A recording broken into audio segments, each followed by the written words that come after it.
ايه؟ لا سينما نظيفه ما فيهاش مايو. الله، ده انت متضايق من المايو بقى. طب لو اتعرض عليكي عمل دلوقتي والمشهد يتطلب ان انت تلبسي فيه مايو، هتوافقي؟ دلوقتي؟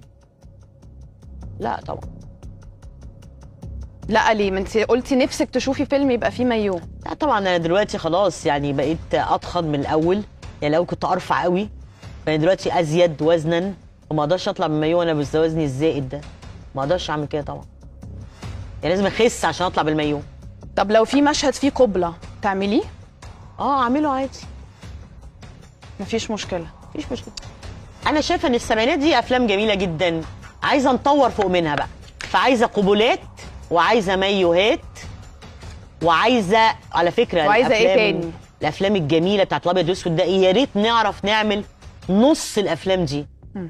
احنا التلامذه، وفي بيتنا رجل، والافلام اللي اتعلمنا منها كلها وبتذاع لغايه دلوقتي وتتشاف، يا ريت نعرف نبقى